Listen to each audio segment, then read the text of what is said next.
하나님께서 그의 백성들에게 생명과 경건에 속한 모든 것을 주신 이유는 정욕으로 말미암아 세상에 썩어질 것을 구하는 삶이 아니라 하나님을 알게 하사 그의 신성한 성품에 참여하는 거룩하고 구별된 성도의 삶을 살게 하시기 위해서입니다.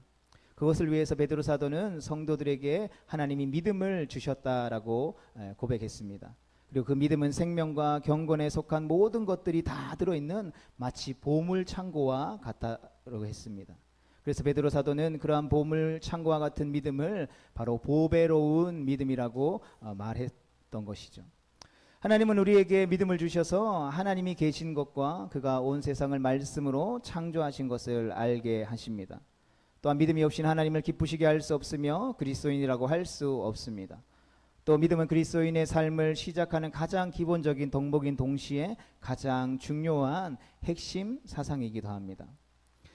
그러나 그럼에도 불구하고 우리는 한없이 또 나약하고 어리석고 미련해서 이 보배로운 믿음을 잘 간직하고 잘 사용해야 함에도 불구하고 그렇게 하지 못할 때가 많다라는 것이죠. 그래서 베드로 사도는 그러한 우리의 믿음에 덕이 필요하다라고 이야기했습니다. 덕은 헬라어 언어로 아레테라는 단어로 용기와 담대함이라는 뜻을 가지고 있습니다. 또한 바른 방향성을 의미하기도 하는 것이죠.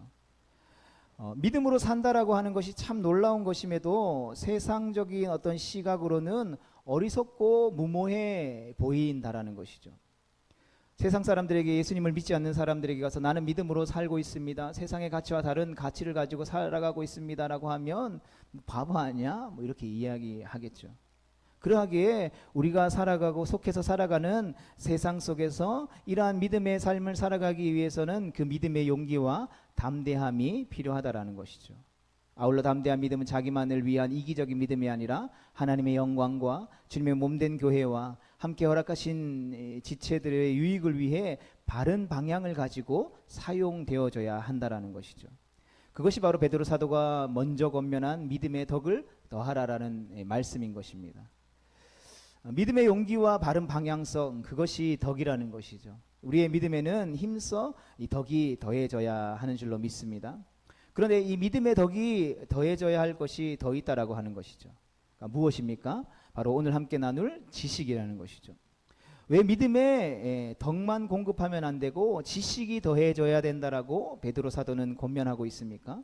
그것은 바로 지식은 이러한 우리에게 주어진 보배로운 믿음이 바르게 활용되기 위한 이 실천적인 지식이기 때문인 것이죠. 그러니까 믿음을 담대하게, 그리고 하나님의 영광과 다른 공동체의 유익을 위해서 사용할 때에 구체적으로 어떻게 사용해야 하는지를 아는 지식을 말해주는 것이죠. 이런 저는 수영을 잘 못하지만 이제 물에 한번 빠진 사람이나 그런 모습들을 한 번쯤은 뉴스나 이런 데서 본 적이 있을 것입니다. 물에 빠진 사람을 건지려면 용기가 필요하죠. 그런데 용기만 있다고 해서 내가 저 사람을 구원할 거야, 구할 거야, 구조할 거야 라고 무조건 뛰어들어서는 안 된다라는 것이죠. 왜 그렇습니까? 잘못하면 같이 빠져 죽기 때문이죠. 그러니까 물에 빠진 사람을 어떻게 해야 건질 수 있는지 그 요령을 잘 알아야 되는 것이죠. 요즘 아이들은 이제 어릴 때 저학년 때 다 이 생존 수영 해가지고 수영장에서 PT병 던져가지고 막 친구 구원해주고 이런 거 다 배운다라고 하는데, 우선 물에 빠진 사람의 손에 붙잡히지 않도록 그 뒤로 돌아서 이렇게 접근해야 되죠. 그리고 막 이렇게 잡으려고 하면 주먹으로 한 대 쳐서라도 그 사람이 우리를 잡지 못하도록 해야 되는 것이죠. 그리고 나서 머리나 목이나 턱을 이렇게 뒤에서 잡고 숨을 쉴 수 있도록 붙들고 물가로 끌고 나와야 하는 것입니다. 이렇게 물에 빠진 사람들을 구하기 위해서는 구체적인 구조의 요령을 잘 알아야 하듯이 우리에게 주어진 보배로운 믿음 또한 하나님의 영광과 공동체의 다른 이 지체들의 유익을 위해서 사용되도록 하나님의 뜻을 분별하고 지금의 상황을 분별하는 판단과 또 그것을 잘 활용할 수 있는 실천적인 지혜, 즉 지식이 필요하다라는 것이죠. 그것이 바로 믿음의 덕의 지식을 더하라는 말씀의 의미인 것입니다. 여러분, 결혼해서 부부로 산다라고 해봅시다. 부부로 함께 살아가는데 상대방에 대한 지식이 하나도 없고 함께 살아간다라는 것, 가정을 이루고 부부가 된다라는 것이 무엇인지 아무것도 모른 채 부부가 살아간다라고 한번 생각해 봅시다. 상상만 해도 힘들지 않습니까?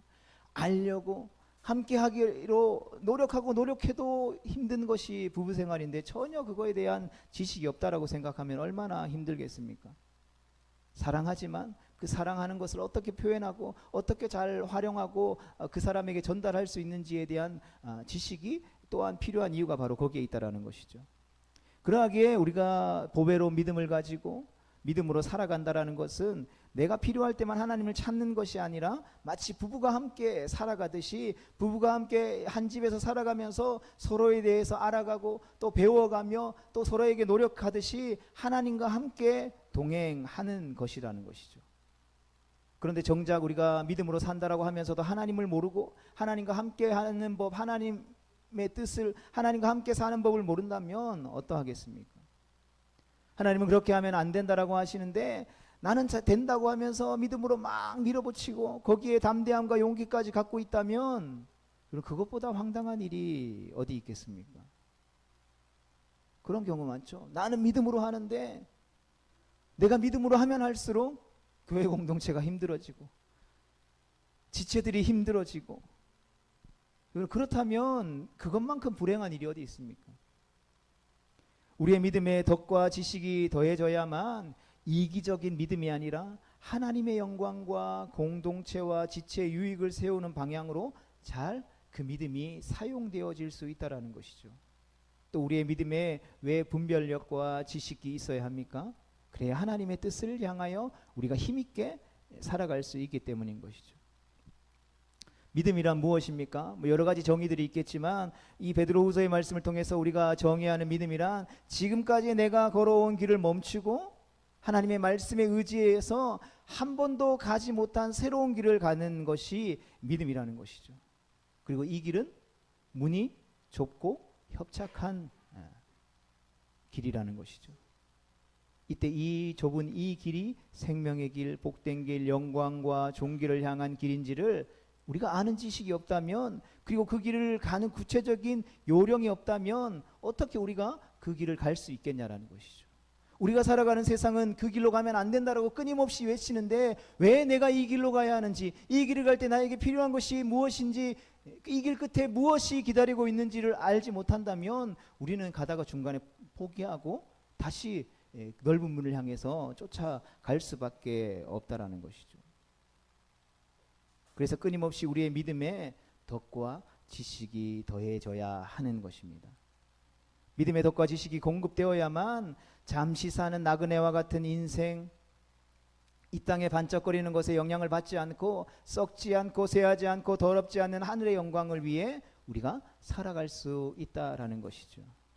오늘 베드로후서의 말씀을, 그 말씀의 배경을 통해서 살펴보면 그래야만, 그러한 지식들이 우리 가운데 더해져야만, 분별할 수 있어야만 거짓 교사들의 그러한 교묘한 속임수들로부터 벗어나서 온전한 믿음의 삶을 살아갈 수 있다라는 것입니다.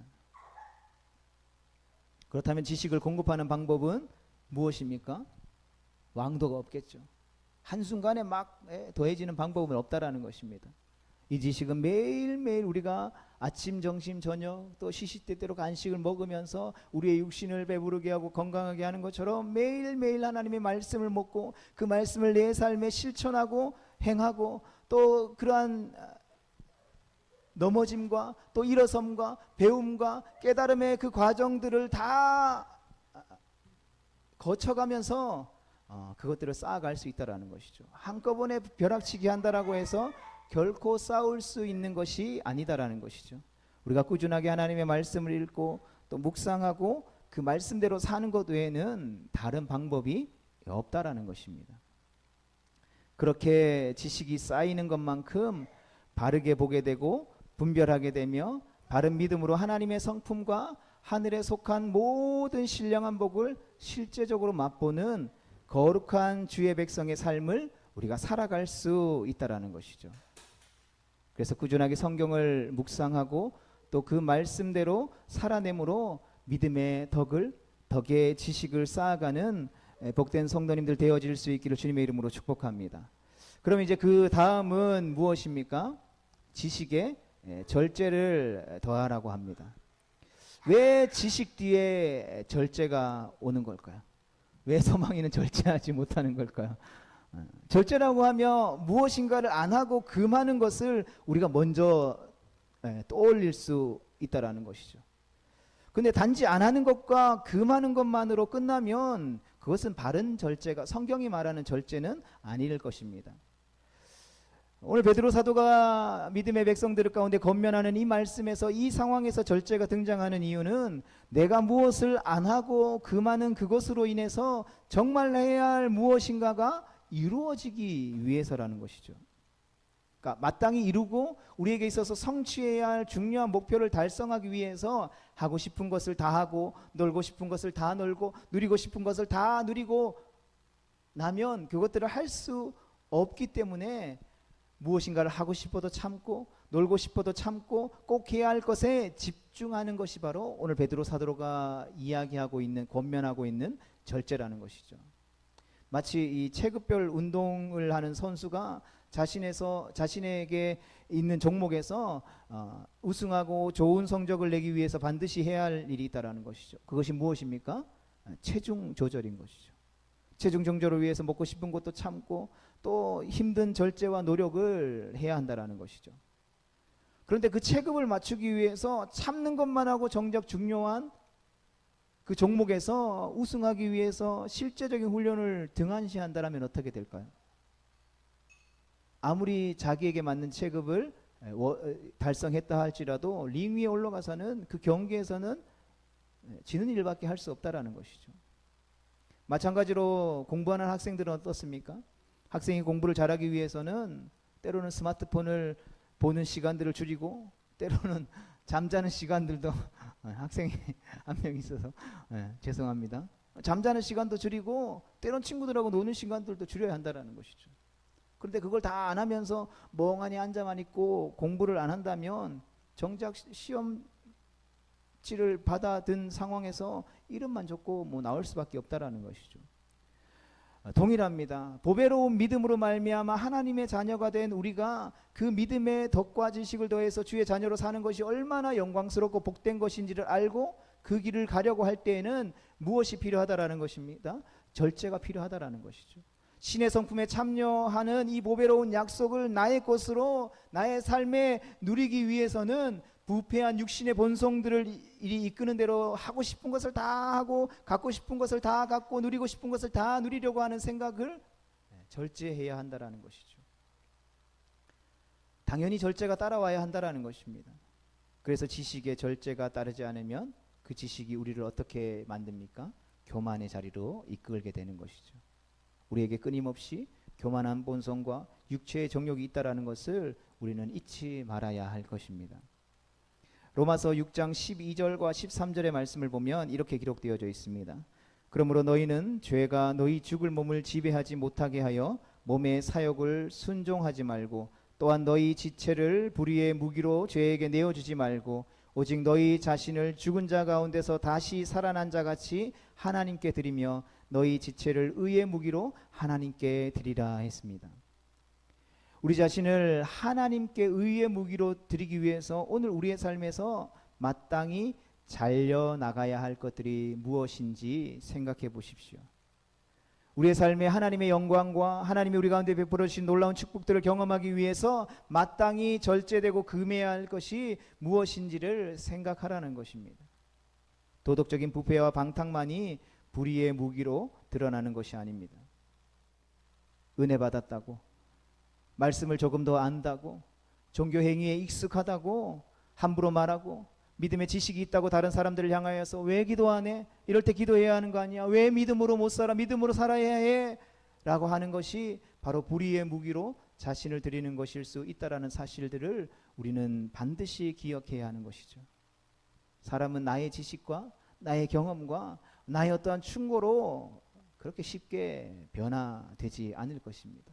뭐 그런 것들로 변화됐으면 벌써 뭐 예수님 사실 없어도 유토피아를, 행복한 천국이 되지 않을까요? 그러나 그러한 것들이 사람을 변화시킬 수 없다라는 것이죠. 우리가 그 산 증인이지 않습니까? 우리를 변하게 하는 것은 우리의 어떠함이 아니라 오직 하나님의 은혜인 것이죠. 그것을 우리가 알면 나의 믿음과 지식을 함부로 발휘하는 것이 아니라 절제할 수 있어야 함을 바로 베드로가 알려주는 것이죠. 무엇인가 조금 알고 있다고, 이렇게 사는 것이 진짜 믿음으로 사는 것이다라고 거짓의 가르침을 가르쳤던 그 거짓 교사들의 모습과 이 베드로 사도가 믿음의 백성들 가운데에 권면하고 있는 이것이 바로 대치되는 것이죠. 거짓 사도들이 행했던 것이 그런 것이죠. 기도해야 된다라고, 말씀을 읽어야 된다고, 믿음으로 살아야 한다고 그렇게 이야기하면서 그들은 그러한 삶을 전혀 살지 않는 것이죠. 오히려 그들이 그런 말을 하고 그런 지식으로 공동체 안에서 다른 이들을 정죄하면서 정작 자신은 그것과 별개로 나는 그것 하지 않아도 된다라는 식으로, 나는 그것과 상관없다라는 식으로 살아가고 있는 그러한 모습들이 바로 이 베드로가 편지하고 있는 이 편지를 받고 있는 독자들에게 주어졌던 상황이라는 것이죠.